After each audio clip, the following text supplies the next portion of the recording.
ઢોકળા બહુ જ સરસ થાય એની 100% ગેરંટી. આ માપ તમે ફોલો કરજો. એક ટીમરની અંદર આપણે એને પાકવા દેશું 7 મિનિટથી 8 મિનિટ. પ્રમાણેના ઢોકળા હોય તો કોઈને પણ ખાવાનું મન થઈ જાય. આમાં મોજ આવી જાય, જલસો આવી જાય. ઢોકળા ગમે ત્યારે, ગમે એ ટાઈમે, ગમે એ સમયે ઢોકળા ચાલે. એટલે તો કહેવાય છે ઢોકળા ઊંડવો ખાંડવો.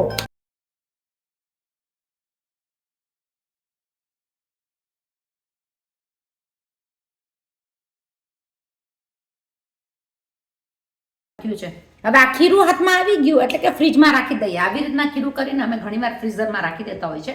તો આજે બનાવી નાખીશું તમારા બધા માટે ને અમારા માટે, તમને દેખાડવા માટે ખાટા ઢોકળા. એટલા સરસ મજાના થાય ને, ગળાશ, ખટાશ, તીખાશ બધું નાખીને પોચા રૂ જેવા ખાવાની મજા આવી જાય સિંગ તેલમાં. તો આપણે બનાવીએ ઢોકળા. ચાલો મારી સાથે.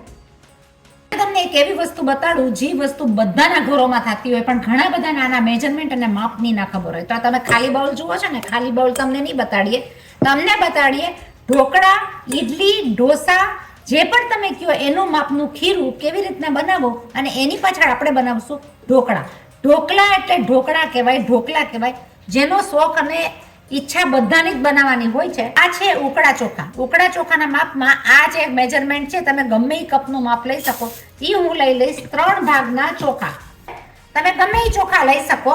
અને ચોખા ખરાબ ન થાય એની માટે જરાક એવો તેલનો હાથ લગાડેલો હોય તો ચોખામાં તમારે જીવાત ગમે ત્યારે કોઈ પણ દેશમાં ન પડે. એની સાથે આપણે લઈ લેશું 3 ભાગ જો ચોખા લીધા હોય તો એમાં 1 ભાગ અડદની દાળ. મારું માપ છે 3 ભાગ ચોખા, 1 ભાગ અડદની દાળ. એની સાથે હું લઈ લઈશ 1 મુઠ્ઠી જેટલી, એટલે કે 20 ગ્રામ જેટલી ચણાની દાળ. આ બધી વસ્તુને આપણે કરી નાખશું મિક્સ. ચણાની દાળથી એનો કલર એકદમ જ સરસ આવે, જેને કે ઢોસા કહેવાય, ઢોકળા કહેવાય. સોફ્ટ થાય, પોચા રૂ જેવા થાય અને એનો કલર બહુ સરસ આવે. ઢોસા કરતા હોય તો કડક કરવા માટે અને સ્વાદ વધારવા માટે આપણે લઈ લઈશું 10 થી 12 દાણા મેથીના.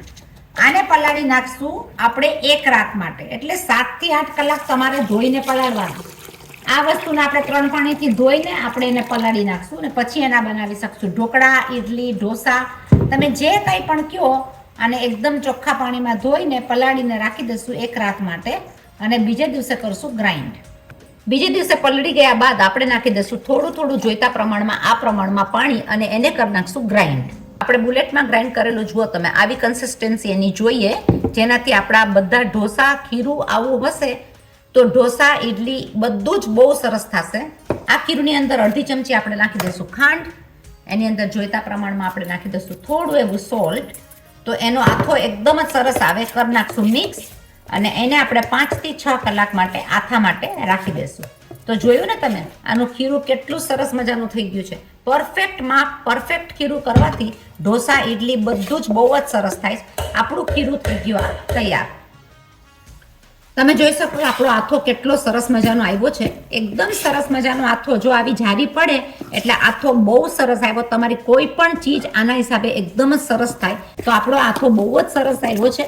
આપણે એને થોડો ઘુમેડી લેશું અને આપણે બનાવશું એના મસ્ત મજાના ખાટા, મીઠા, તીખા ઢોકળા. ગુજરાતી ઢોકળા માટે આથો તમને આ પ્રમાણે જોઈએ. સ્ટીમરની અંદર પાણી, એમાં થોડું એવું લીંબુ નાખી દેશું. સ્ટીમ કરવા માટેની ટ્રેને ઓઇલિંગ કરી નાખશું. હવે જ્યારે તમારે ઢોકળાનો મસાલો કરવો હોય તો જો આ પ્રમાણેના ખીરુંમાં આ ઢોકળાનો મસાલો એકદમ જ સરસ રીતના થાય એની માટેની પરફેક્ટ રીત તમને બતાડીએ. એની અંદર જોઈતા પ્રમાણમાં આપણે નાખી દઈશું નિમક. એની સાથે સ્વાદિષ્ટ બનાવવા માટે હું નાખી દઈશ અડધી ચમચી ખાંડ, થોડું એવું ગળાશ ખટાશના બેલેન્સ માટેનું લીંબુ. આપણે નાખી દઈશું 1 ટીસ્પૂન જેટલા આદુ મરચા. હવે એવો છે એનો મેઇન મસાલો કયો હોય જેનાથી ઢોકળા તમારા એકદમ જ સોફ્ટ થાય. તો મેં લઈ લીધી છે 2 pinch of soda bicarb. 2 pinch of soda બાયકારની સાથે હું લઈ લઈશ 2 થી 3 pinch of Eno. Eno activate કરવા માટે હું લઈ લઈશ 1 ટીસ્પૂન જેટલું તેલ. એની અંદર આપણે લઈ લઈશું માપથી ધાણા અને આપણે એને કરી નાખશું મિક્સ. આ ઢોકળાનું ખીરું એકદમ જ સરસ રીતના થયું છે. તમે જોઈ શકો મિક્સિંગ બહુ જ સરસ થયું છે. ફૂલીને ડબલ થઈ ગયો છે. તો તમારા ઢોકળા 100% બહુ જ સરસ થશે. ગુજરાતી ઢોકળા બધે બહુ જ વખણાતા હોય છે. તમે જુઓ, જે ખીરું હતું એનાથી આપણું ખીરું ડબલ ધ સાઇઝ થઈ ગયું છે. તો 100% છે. એનો કલર પણ ફરી ગયો છે. એની અંદર ગળાશ, ખટાશ, તીખાશ બધું જ આવી ગયું છે. તો ઢોકળા ખાવામાં બહુ જ સ્વાદિષ્ટ થશે. તો આપણે એને લઈ લેશું આપણી ટ્રેની અંદર.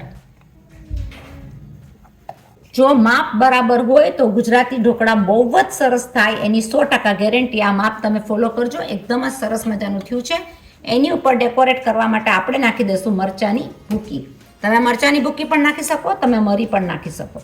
તો મેં ડેકોરેટ કરી નાખ્યું છે મરચાની ભૂકીથી, અને હું જવા દઈશ હવે એને સ્ટીમરની અંદર. આપણે એને પાકવા દઈશું 7 મિનિટથી 8 મિનિટ મીડિયમ તાપે.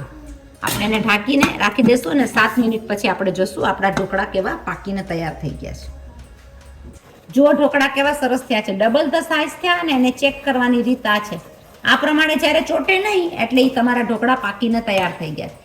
એકદમ ડબલ ધ સાઇઝ થઈ ગયા છે. ઢોકળા બહુ જ સરસ દેખાય છે. આ પ્રમાણેના ઢોકળા હોય તો કોઈને પણ ખાવાનું મન થઈ જાય. આમાં મરી પણ નાખી શકો, ગમે એ રીતના ડેકોરેટ કરી શકો. ગમે એ આવ્યું હોય ઢોકળા બનાવો એટલે મજા ભાઈ મજા, મોજ આવી જાય, જલસો આવી જાય. ઢોકળા ગમે ત્યારે, ગમે એ ટાઈમે, ગમે એ સમયે ઢોકળા ચાલે. નાસ્તામાં, લંચમાં, બ્રેકફાસ્ટમાં, ડિનરમાં, ગમે ત્યાં ઢોકળા ગુજરાતીના ભાઈ ચાલે. એટલે તો કહેવાય છે ઢોકળા ઓંડવો ખાંડવો. આપણા સ્ટીમરની અંદરના ઢોકળા જુઓ મસ્ત મજાના તૈયાર થઈ ગયા. એકદમ સરસ રૂ જેવા ઢોકળા આ પ્રમાણે તમારા તૈયાર થઈ જાય. ઢોકળા ભાઈ એવી વસ્તુ છે ભાઈ, તમે ગમે એ ટાઈમે ખાવ ને ઢોકળાના જે જલસો આવી જાય એ તો બધા વરણને ભાવતું હોય છે. પંજાબી કયો, હિન્દી કયો, મરાઠી કયો. ઢોકળા કહેશે કે હમ લોકો તો ઢોકલા ખાના ही है. ऑस्ट्रेलिया में तो એવું જ છે, જ્યાં જ્યાં જાઓ તો ઢોકલા है, आप ढोकला लेके आए वो पीला वाला अच्छा लगता है, गुजराती वाला अच्छा लगता है. એટલે આ તમારું જો ખીરું બહુ સરસ મજાનું તૈયાર હોય, આ ખીરું મેઇન છે. આ ખીરામાંથી તમે કેટલું બનાવી શકો, ઇડલી, ઢોકળા, ઉત્તપ્પા, બધી વસ્તુઓ બને. તો આ આપણે આ ખીરું બતાવ્યું તમને. અમારી ચેનલને સબસ્ક્રાઇબ કરજો, લાઇક કરજો, શેર કરજો, કોમેન્ટ કરજો. આગળ તમને કેવું જ ના પડે, હવે તો તમે મને કહેશો કે શું બીનાબેન અમે ફોરવર્ડ કરશું. ઓસ્ટ્રેલિયા બીના મોદી, તમે સપોર્ટ કરો, તમે લાઇક કરો, બીજાને ફોરવર્ડ કરો. તો આવી નવી નવી રેસિપીઝ અમે ઘણી બધી લેતા આવશું. કેન્યાની રેસિપીઝ છે, કોઈ પર ગુજરાતની રેસિપીઝ છે. ચાલો આપણે મહિલા પાછી બીજી નવી રેસિપી સાથે. ત્યાં સુધી stay safe and bye bye.